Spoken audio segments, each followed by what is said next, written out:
যুব সমাজের অবক্ষয়তার কারণ যদি নিয়ে কথা বলি, সবগুলো তো দূরের কথা, 10টা 5টা কারণ তো দূরের কথা।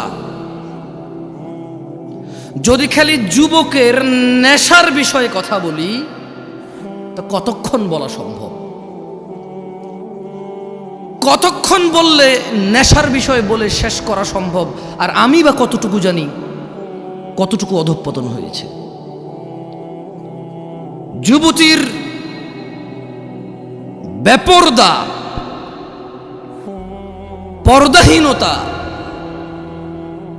এইটা নিয়ে যদি কথা বলি তাহলে কতক্ষণ বলা সম্ভব?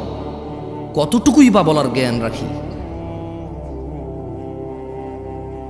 উলঙ্গ থেকে মানুষ বেপর্দা থাকতো, তারপর মানুষ জামা কাপড় পরলো, ওগুলো পরে এখানে সেখানে এমন ডিজাইন করছে উলঙ্গর চাইতে বেশি ভালগার দেখা যায়। তারপর কিছু মানুষ বোরখা বানানো শুরু করলো, স্ট্রবেরি কালার, পিঙ্ক কালার, বুকের সামনে ফুল, নাভির নিচে ফুল, কোমরের মধ্যে পিতা দিয়ে টাইট করে বান্দা দিয়া হাত এভাবে তুইলা মেয়েরা মাদ্রাসার হাঁটে এখন। তো যুবতীর, আমার বোনের বেপরদা নিয়ে কথা বললে কতক্ষণ কথা বলবো আর কতটুকুই বা বলা সম্ভব? আমি বা কতটুকু জানি? যুবকের অবক্ষয় নিয়ে কথা বললে রাস্তাঘাটে কোনো মেয়ে ছক্কা লুডু খেলে না, সবগুলা যুবকরাই তো খেলে। রাস্তাঘাটে যুবতীরা সিগারেট, গাঁজা, ইয়াবা সেবন করে বেড়ায় না, যুবকরাই করে। এখনো সিনেমা হলের টিকিট যুবক যুবতীকে ফুসলায় ফাসলায় 2টা টিকিট কেটে নিয়ে যায় সিনেমা দেখতে। এখনো জানার সমস্ত বিল যুবক ভরে। রাস্তাঘাটে মারামারি, গালিগালাজ, এগুলো যুবকরাই করে, পুরুষরাই করে। আবার আল্লাহ থেকেও আদিষ্ট হয়েছে প্রথমে নিজের চক্ষু অবনত করে লজ্জাস্থানের হেফাজত করতে। সেই যুবক কিনা বেপরদা মহিলার দিকে তাকিয়ে থেকে ফেসবুকে পোস্ট করে, মাইক হাতে বেয়ে কথা বলে, জায়গা জায়গায় সমালোচনা করে, সমাজটা নষ্ট হয়ে গেছে, নারীরাই নষ্টের মূল, বেপরদা চলে, সব ছেলে নষ্ট করে দিছে। অথচ ও ল্যাংটা হাঁটলেও পুরুষের জন্য আল্লাহর পক্ষ থেকে আদেশ, নিচে তাকাবে তারপরে হাঁটবে।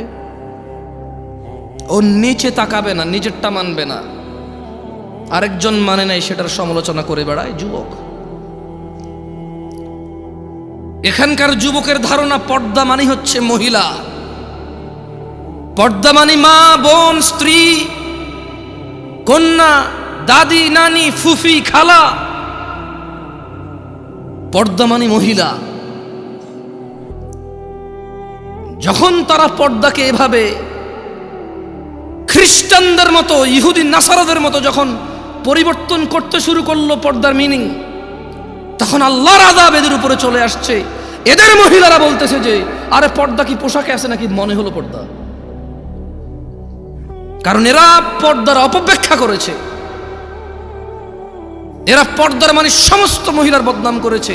কিন্তু নিজেকে যে আল্লাহ নিচের দিকে তাকানোর জন্য বলেছে, ওই মহিলার দিকে না তাকাইতে বলেছে, নিষেধ করেছে, সেটা মানেনি।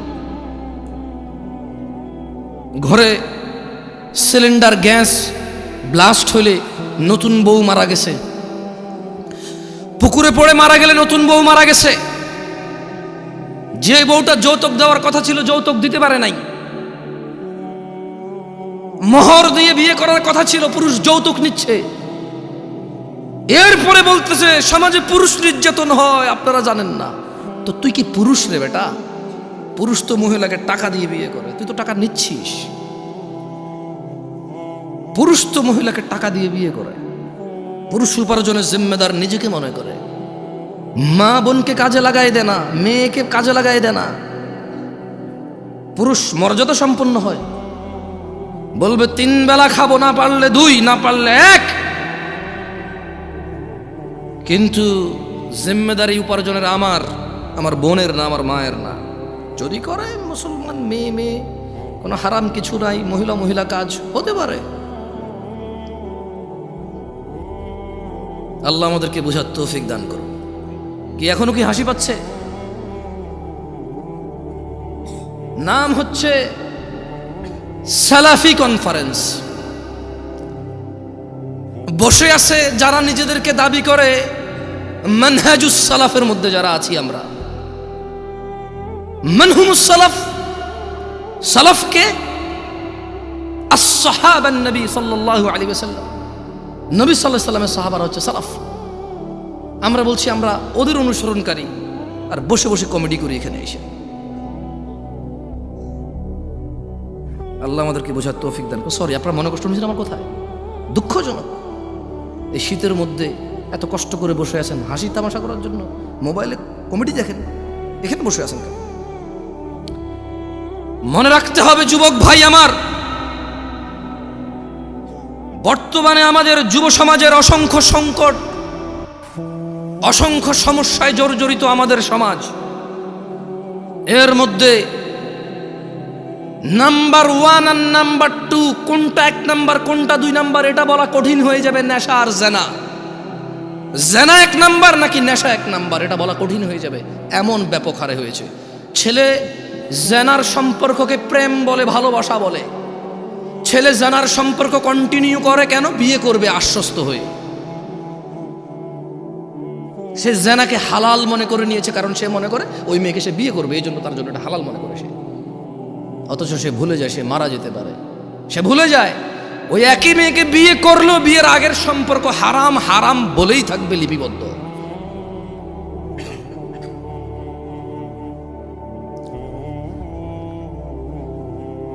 যুব সমাজ মাদকের মরণ নেশায় মেতে উঠেছে। বর্তমান সময়ে অধিকাংশ যুবক মাদকে আক্রান্ত, ধ্বংসের অবলীলায় নিপতিত হতে দেখা যায়।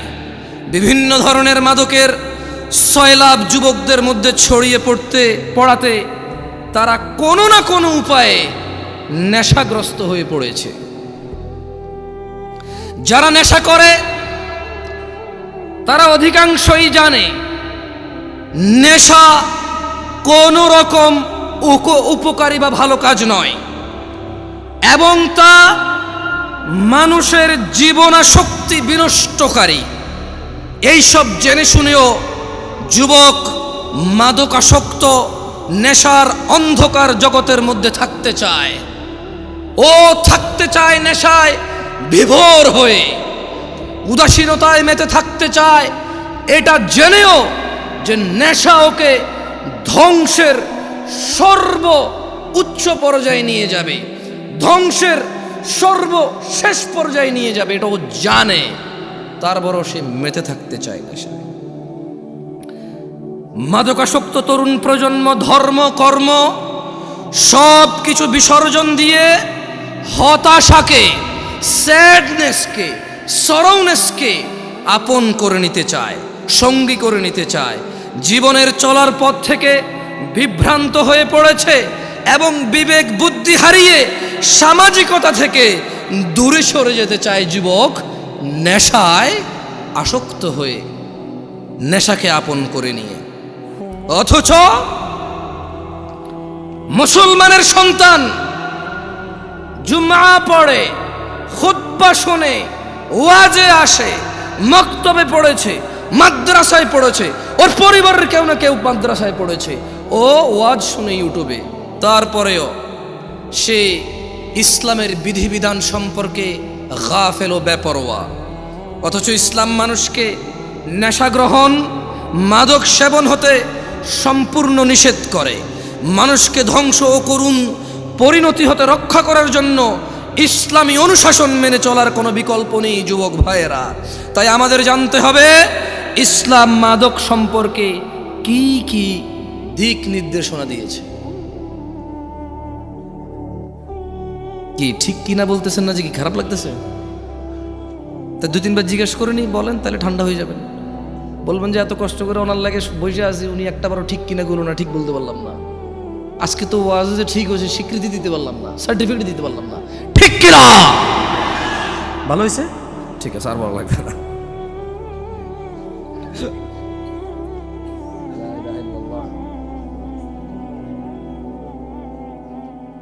দই জমান ভাই, মানুষ জমায়েন না, ওয়াজ জমায়েন না, ওয়াজরে জমতে দিয়ে না, জমে গেলে তো বসে যাবে, শেষ।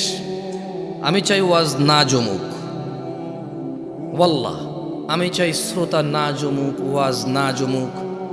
আমি চাই আল্লাহর এই পৃথিবীতে কত নবী রাসূল প্রেরণ করেছে যাদের উম্মত খুবই অল্প সংখ্যক, কিন্তু তারা অসফল নয়।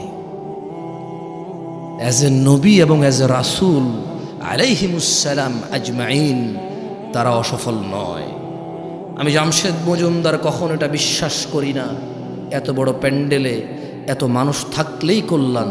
আমি বিশ্বাস করি man to man, eye to I.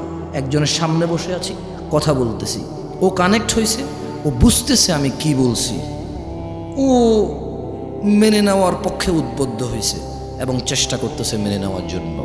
আমার কাছে এইরকম এত পরিমাণ শ্রোতার চাইতে ওই একজন অনেক বেশি মূল্যবান, যে নিজেকে সংশোধন করার জন্য শুনে।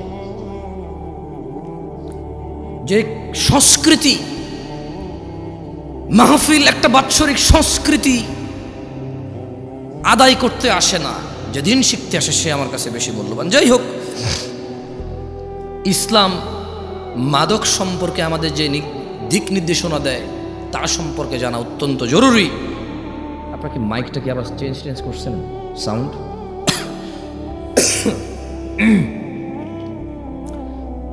রাসূলুল্লাহ সাল্লাল্লাহু আলাইহি ওয়াসাল্লাম মাদক সম্পর্কে সতর্কবাণী উচ্চারণ করে বলেন, যে কোনো ধরনের নেশাজাত পানীয় হারাম। কোন ধরনের? এইগুলা বলিয়েন, ঠিক বেঠিক জিজ্ঞেস করবেন। মানে এতক্ষণ তো কথা বলছি, এখন দুই একটা হাদিস পড়ব, আয়াত পড়ব, আপনাদেরকে জিজ্ঞেস করব। যেটা জিজ্ঞেস করব ক্লাসে যেমন শিক্ষকরা ছাত্রদেরকে পড়ায়া জিজ্ঞেস করে, ছাত্ররা বলে, আমি চাই একটা হাদিস পড়ব, আপনাদের জিজ্ঞেস করব, আপনারা বলবেন। তাহলে কি হবে? আপনারা যখন বলবেন এটা আপনারা ইজিলি মুখস্থ করতে পারবেন, মনে থাকবে ইনশাআল্লাহ। আল্লাহ আমাদেরকে তৌফিক দান করুন, আমিন। তাহলে মুহাম্মদ সাল্লাল্লাহু আলাইহি সাল্লাম বলেছেন যে কোনো ধরনের নেশাজাত পানীয় হারাম। কয় ধরনের? কোনোটা কি বাদ গেছে? টিকটিকির লেজ,